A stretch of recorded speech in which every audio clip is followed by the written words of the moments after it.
Hi, everybody. Welcome to the podcast Everyday Metallurgy.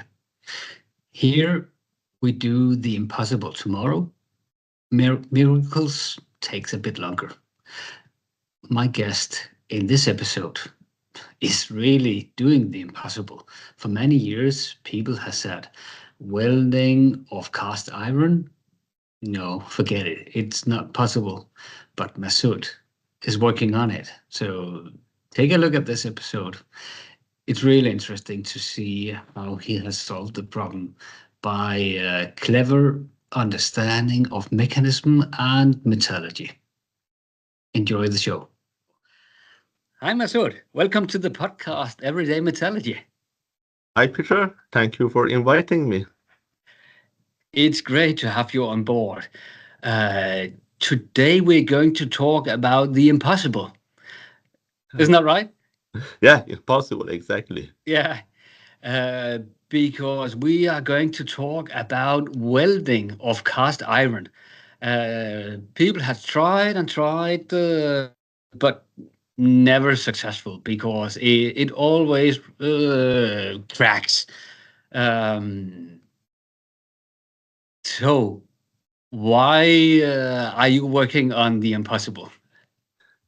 Because it's exciting. If it's something straightforward, it's become boring. So I'm looking forward something that is impossible. Cracking is a part of my interest. Ah, Uh, uh, Masoud, can you give a short introduction to where you are today and what you're doing? Actually, today I work in the MAN Energy Solution in Copenhagen as a welding engineer, working on the quality control and production support. And before that, I was in the DTU Wind Energy and Vestas Wind System, working on the project called WeldCast, that is aimed to develop a new technology and welding method for repair welding of ductile cast iron using in the wind turbine. Mhm. So I work in there for 2 years and 7 months, and then I moved to the MAN. Okay. Then the big question is, why do you ever want to weld cast iron? What is the purpose? Why should you be able to weld that? Actually, cast iron, especially ductile cast iron, are widely used in different industries. For example, wind turbine, marine two-stroke and four-stroke engine, automotive industry. Let me focus on the wind industry because I work in this wind-related industry when I Mm, was working on the Wildcats project. mm, For example, in the nozzle compartment, the compartment on top of the wind tower, there is a which is called nozzle. There are several components made of the ductile cast iron, mhm. including hub, shaft, gearbox housing, and bed frame. And there are really huge components, and they made by the one single cast process. So there is no joining part in this huge component. A Mm. rough estimation is that the weight of this component is about 15 ton per megawatt.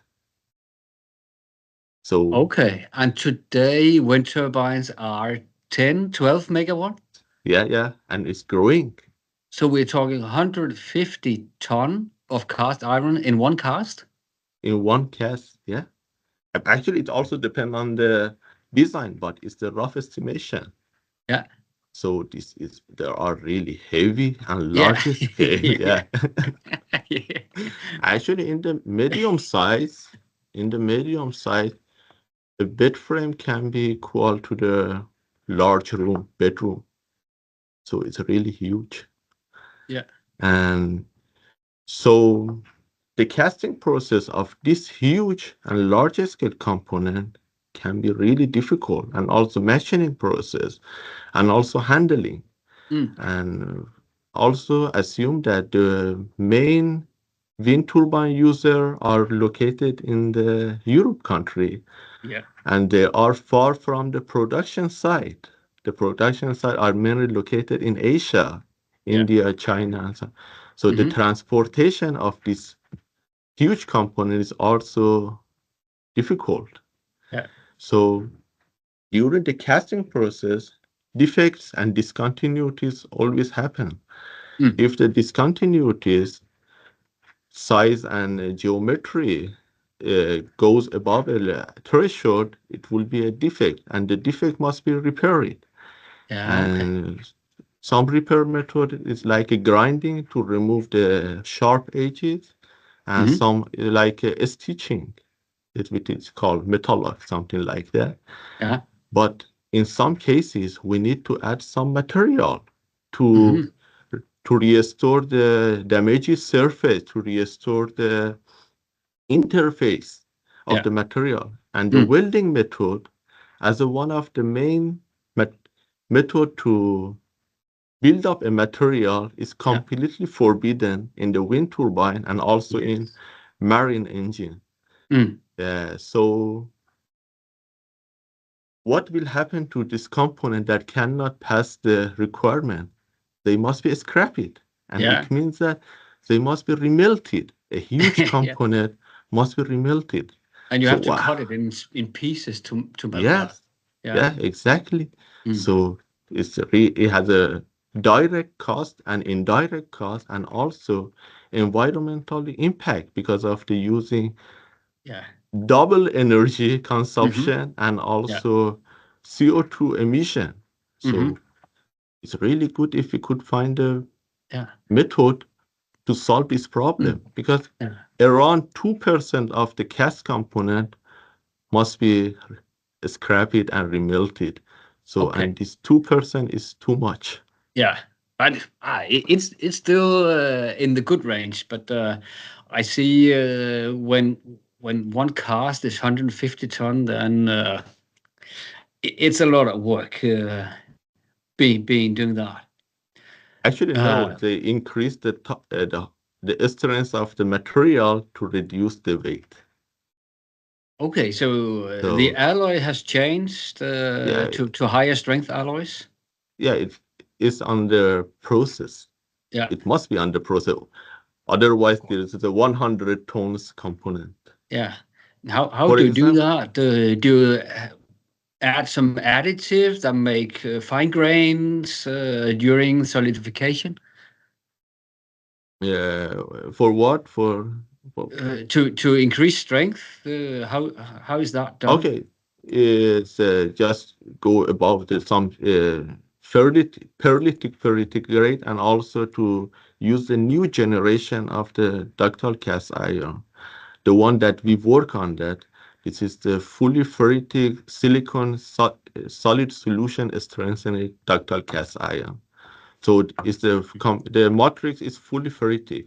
There is Okay. no perlite, but the strength is still high, and the Yeah. elongation is double the ferritic grades. Yeah. But is still SG iron Yes, still with spheric graphites? yeah. Yeah. And the shrinkage rate is. For example, when we have a ferritic perlitic grade Mm, like a ENGJS 507 is a normal cast iron with ferritic matrix, mm, but with the fully ferritic grades yeah. that introduced it in 2012 is can have a fully ferritic matrix with the Mm, 500-14 elongation. So this 14 elongation oh. is a Yeah. Okay. benefit. Yeah. Absolutely. Yeah. But one of the reasons for going cast iron and not cast steel is the shrinkage rate on solidification. Because shrinkage rate of steel is so high Yeah. that it's difficult to control where it ends when you go Mhm. big. Uh, so this ferritic, does it have the same shrinkage level as traditional cast iron? Yes, it's in the same range of the Okay. ductile cast iron. Hmm. Actually, some people ask me why you don't use no cast steel for this Yeah. purpose, and I Yeah. always say that the melting temperature of the cast steel is much higher than the cast iron, so it may Hmm. require more energy. And also Yeah. the problem with the shrinkage and Yeah. controlling the dimension. Exactly. Yeah. And also the other problem is that the cast iron has a higher fluidity, so it's really better for the complex shape, but the cast steel Mm. cannot make a complex shape. Okay. Hmm. I learn something new every day. Yeah, yeah, of course. Yeah. It's because of the high S- silicon content in the Yeah. cast. Hmm. Yeah. And then if we turn back to the welding, why is welding difficult? What is happening when you try to weld these cast iron alloys? Actually, cast iron has a higher amount of the carbon. It's more than 2%. Hmm. So, and this carbon deposit as a flake or nodules to form gray cast iron or ductile cast iron and some other Mm. classes. So the problem is brittleness and the formation of some structures like martensite and ledeburitic. Because in the welding, Mm. the cooling is not equilibrium. It's not like a casting that takes long time to Mm. cool down and it's really fast. Yeah. So the problem is the formation of brittle structures next to the weld metal. And also, if you don't use a proper filler material, the problem can also happen inside the weld metal. So the main problem Mm. is cracking. The Yeah. cracking at the because of the induced residual stresses and also Mm. thermal stresses during the weld metal contradiction.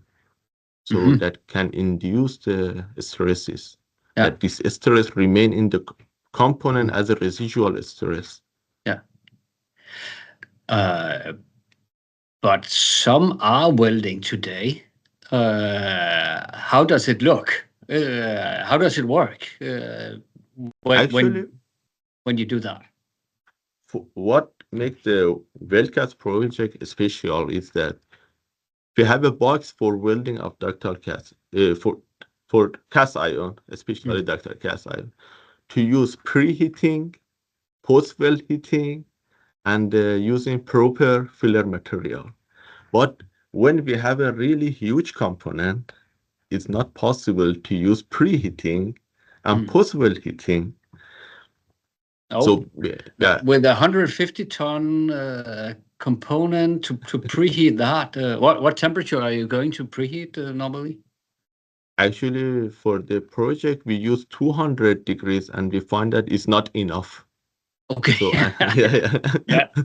So and then we decided to develop a welding procedure that eliminate the need for the preheating and post-weld heating because actually it's not economical and it's not possible in the really huge component to put inside the furnace.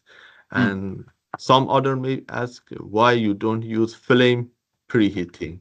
Yeah. It's the cast iron. Cast iron is a composite material, composite of the Hmm. graphite nodule Yeah. based on the carbon and also a matrix.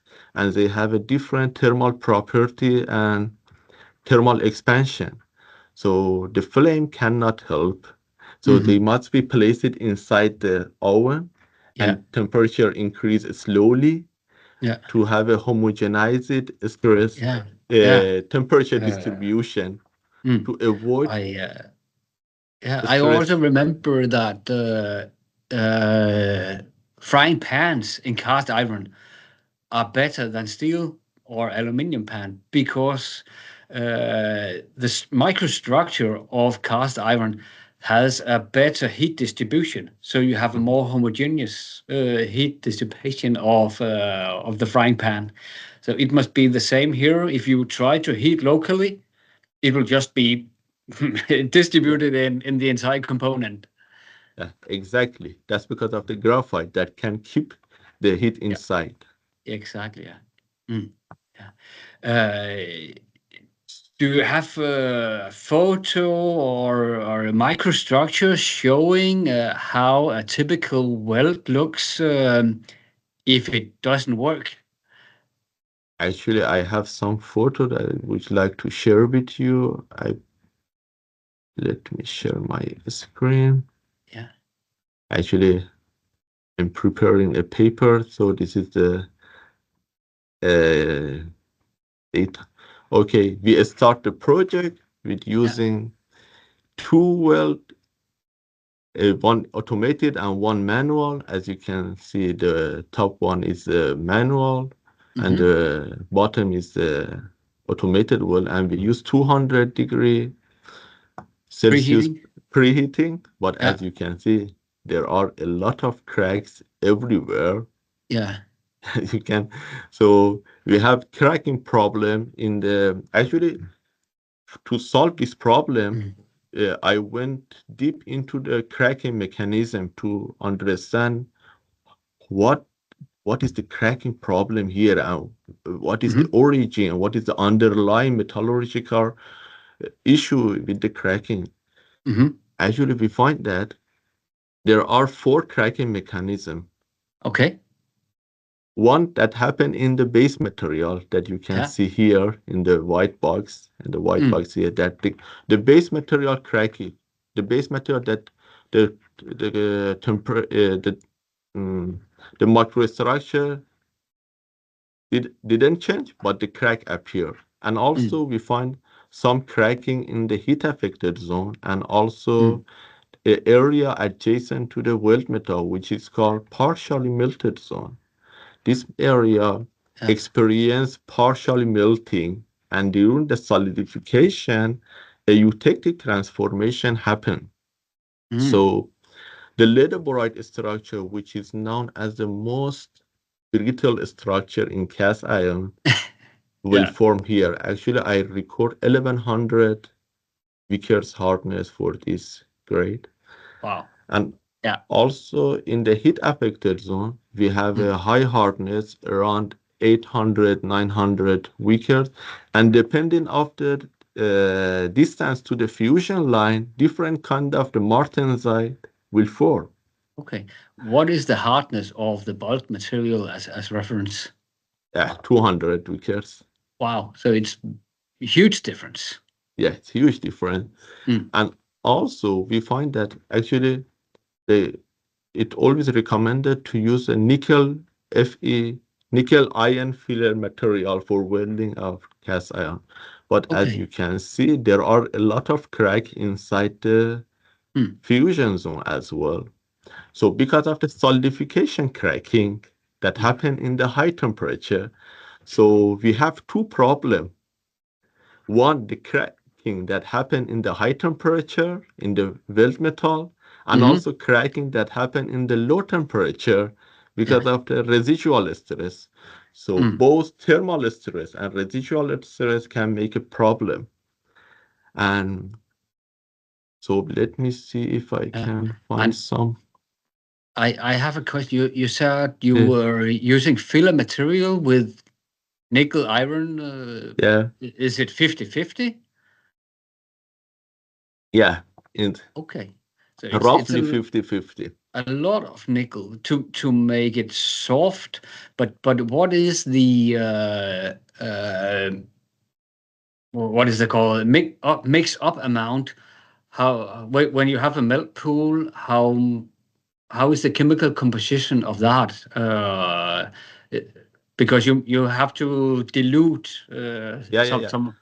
Actually, the dilution is the contribution of base material in the formation of the fusion zone. So the Yeah. dilution must keep as low as possible to Mm. avoid the contribution of the high carbon pickup into the base material, Mm. and that make a problem. Yeah. Actually, I wanted to show you something. This one, as you can see here. For this purpose, to understand the cracking mechanism, we made a lot of bidon plate welding to only single uh, pass welding to understand the problem. Mm. And as you can see, here is a cracking problem in the base material, completely far from the fusion line and outside Yeah. the heat affected zone. So as you can see, this cracking problem Hmm. happened outside in the base material. Yeah. And I. what we did in this project was to Mm. use the X-ray tomography. That, as you know, the cast iron Mm. is a really good candidate for X-ray tomography, because X-ray tomography work based on the density differences. So Mm. the graphite has a lower Yeah.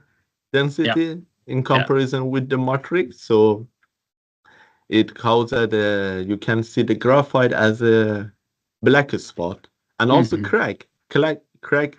The X-ray can go through in the crack without absorbing any energy. So Mm. the cracks also appear as a um, black line. So Yeah. can you Okay. hear? So Yeah. this is the cracking problem in the fusion zone. As you can see, there are several cracks. Some of them started from the fusion line and Yeah. propagated into the fusion zone, and some of them appear completely irrelevant to the fusion line. So Mm. let me Yeah. show you some video. Yeah. Uh, Some of the cracks were parallel to the welding zone, and some were horizontal to the welding zone. Is there a reason for the orientation of the cracks? Actually, the orientation of the crack is completely related to the stress distribution. Okay. Uh, oh, let me explain this one. Yeah. is a is a 3D view of the. Okay, I need to play again. Yeah. Uh, as you can see, there are some really minor crack and also some big crack. As you Yeah. can see, Very some big. of them are connected and some of them stay Mm. separated. Yeah. And this crack can join together and intersect it under high stress. Yeah. And Hmm. also, if you want to see another video for Yeah. this one, though, so this one showed the cracking in the 3D view Mm. of in the base material heat affected zone, and also as can you see the crack appear here from the base material heat affected zone and Yeah. go above the weld line. Wow. Yeah.